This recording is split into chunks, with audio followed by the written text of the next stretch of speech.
Hi అండి, పురాతన జీవనశైలి ఛానల్కి స్వాగతం. మనకి ఇప్పుడు మామిడికాయల సీజన్ కదా.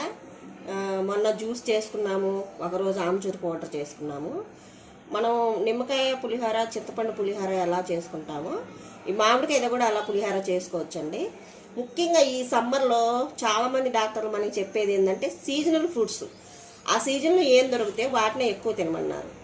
మనము మామిడికాయ ముక్కలుగా తినాలంటే అసలు తినలేము. చిన్నప్పుడు అంటే ఏదో కోసుకొని ఉప్పు కారం చల్లుకొని కొంచెం అయితే తినగలం, కానీ మనం ఎక్కువ క్వాంటిటీతో తినలేము కదా.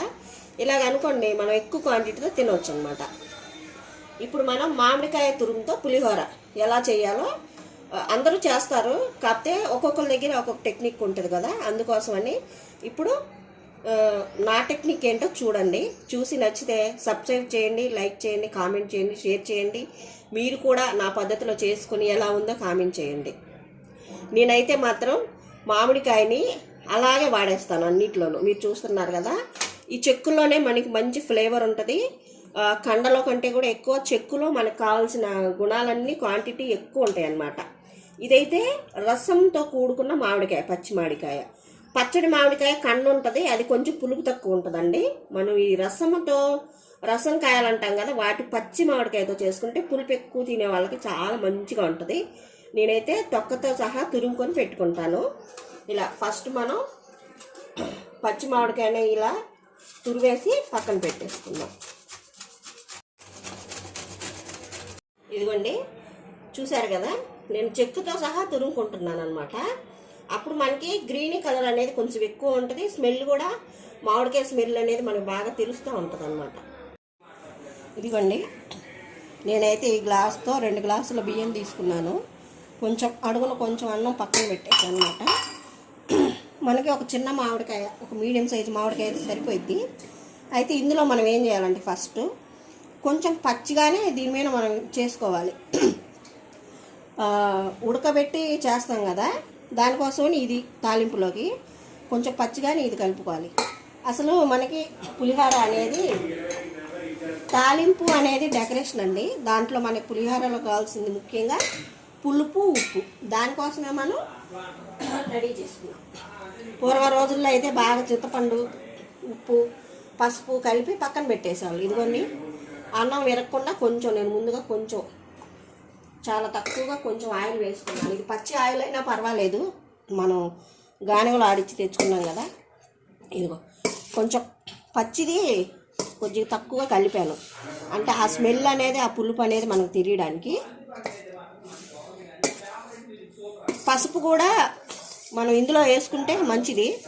ఇప్పుడు అంతా తాలింపుల్లో వేస్తున్నారు కదా, నేనైతే ఇందులో కొంచెం వేస్తాను, తాలింపులో కూడా కొంచెం వేస్తాను. అంటే అన్నం వేడిగా ఉందన్నమాట, మనకి పచ్చి వాసన రాకుండా. మన తాలింపులో వేసింది ఏంటంటే కలర్ మారిపోయిద్దండి, చాలామందికి తెలియదు. ఈ పసుపు కలర్ వచ్చినట్టు తాలింపులో వేసిన పసుపు కలర్ రాదు, అది కొంచెం షేడ్ అయ్యిద్ది అనమాట. అందుకని నేను ఇది కొంచెం పచ్చి మామిడికాయ తురుము, పసుపు, కొద్దిగా ఆయిల్ వేసి కొంచెం ఇలా కలిపి పెట్టుకున్నాను. ఉప్పు వేయాలి కదా, నేను ఉప్పు అయితే సాల్ట్ వాడనండి. కల్లుప్పు ఎలా వాడతాను అనేది మీకు ఇప్పుడు చూపిస్తాను, చూడండి. నేను పొయ్యి మీద కళాయి పెట్టి ఎక్కువ ఆయిల్ వేయదు, ఇది తాలింపు కోసం కాదు. మన పచ్చిమిరపకాయ తురుగు ఉంది కదా, చూశారు కదా, కొంచెం ఆయిల్, మనం ఎంత అయితే ఆయిల్ వేయాలనుకుంటామో దాని మొత్తం మెజర్మెంట్లో కొంచెం అయితే ఆయిల్ తీసుకున్నాను నేను. ఇప్పుడు ఈ ఆయిల్ని కొంచెం హీట్ చేసి, ఈ ఆయిల్ కొంచెం హీట్ అయిన తర్వాత మనం ఏదైతే పచ్చిమిరపకాయ తురుగు ఉందో మొత్తం ఇందులో వేసేసుకొని, మనము తాలింపులో వేస్తారండి కొంతమంది, అలా వేయకూడదండి, తాలింపులో వేయకూడదు. నేను కొంచెం ఉజ్జాయింపిన ఇదిగోండి అరచేతిలో ఇలా కల్లుప్పు తీసుకొని ఇందులో వేస్తున్నాను. ఆవిరికి అనేది, ఆ ఉప్పు అనేది కొంచెం కరిగిపోయింది అనమాట. మనకు ఉప్పు సరిపోలేదు అనుకోండి, అప్పుడు లాస్ట్లో కొంచెం సాల్ట్ కలుపుకోవచ్చు. నేనైతే ఒకేసారి ఇందులో ఉప్పు వేసుకుంటున్నాను.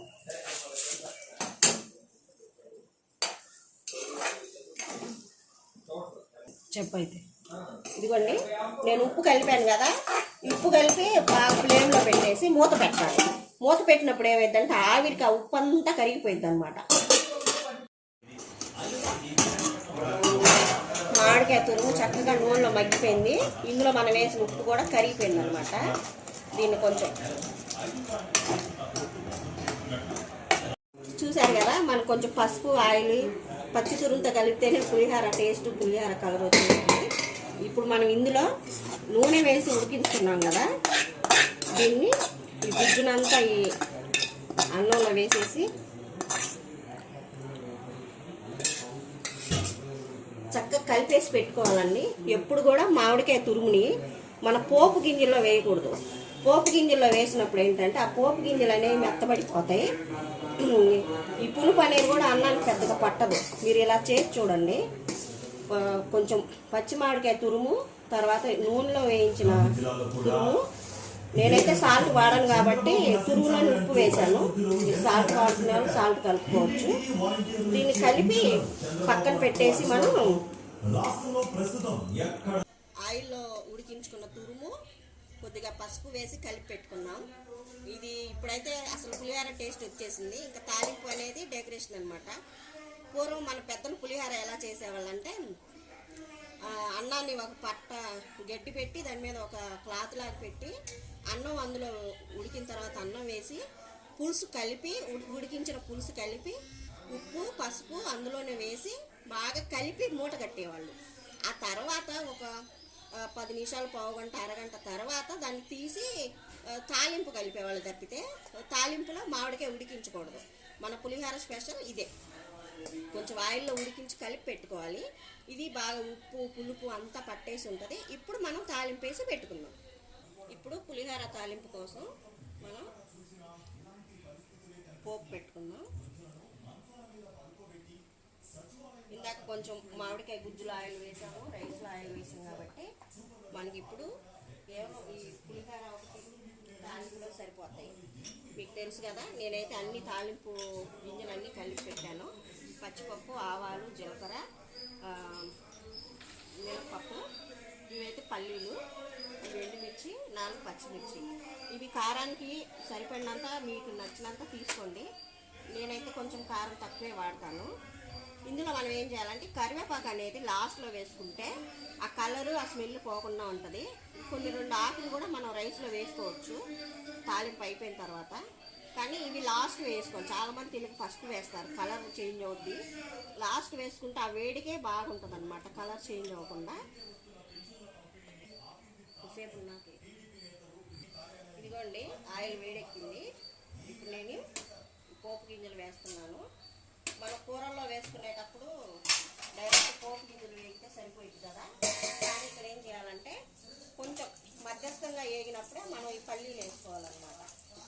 అప్పుడు ఏంటంటే అవి మాడిపోకుండా ఉంటాయి. కొద్దిగా కొంచెం కలర్ చేంజ్ అయిన వెంటనే మనం ఈ పల్లీలు వేసుకోవాలి. అప్పుడు అన్నీ ఈక్వల్గా సమానంగా వేగుతాయి అన్నమాట. ఇది కొంచెం బాయిల్ అయిన తర్వాత మనం ఎండుమిర్చి వేసుకుందాం.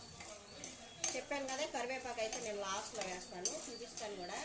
లాస్ట్లో వేయడం వల్ల కలరు దాని తేడాను కూడా.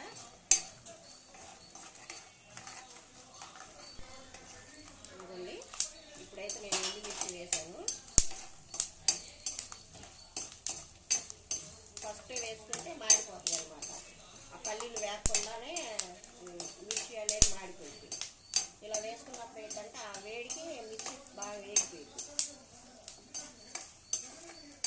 ఇప్పుడు ఇందులోనే పచ్చిమిర్చి కూడా వేస్తున్నాను నేను. ఇదిగోండి, మనకి పోపు అంతా రెడీ అయిన తర్వాత అప్పుడు నేను కరివేపాకు కొంచెం వేసాను. ఇప్పుడు పొయ్యి ఆఫ్ చేస్తున్నాను. ఇప్పుడు మనము ఇందాక పసుపు కొంచెమే వేసుకున్నాం కదా పులిహారలో, మనకి కొంచెం ఎక్కువ కాకుండా ఫస్టే వేయకూడదండి. తాలింపు అంతా అయిపోయి స్టవ్ ఆఫ్ చేసుకున్న తర్వాత వేస్తే పసుపు అనేది చాలా సున్నితం అండి. మనం ముందే వేస్తే మాడిపోయింది అనమాట. ఇప్పుడు ఈ పోపుని మనం చక్కగా ఈ రైస్లో కలుపుకుందాం.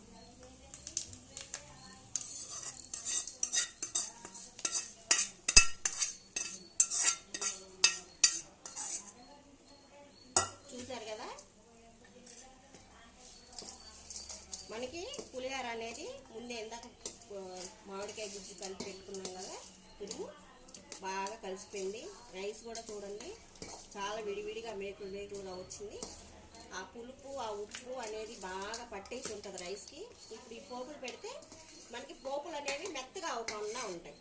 మనం ఆ పోపులు దాంట్లోనే తురిమేసామనుకోండి, ఈ పోపులు అన్నీ మెత్తగా అయిపోతాయి అన్నమాట. అప్పుడు తినేటప్పుడు కొంచెం ఆ పంటి కింద అనేది మెత్తగా ఉంటాయి. అంతా పులిహోర రెడీ. వేరే గిన్నెలో తీస్తే బాగుంటుంది. సరే,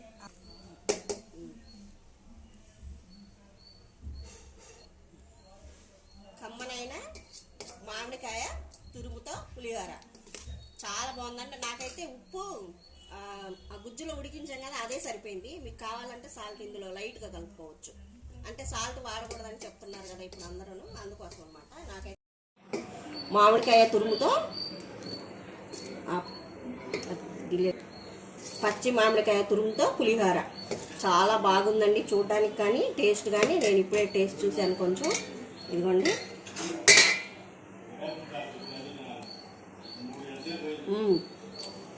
చాలా బాగా నచ్చింది.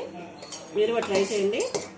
ఇందులో ఏం లేదండి, పోపు లాస్ట్లో వేసుకోవాలి.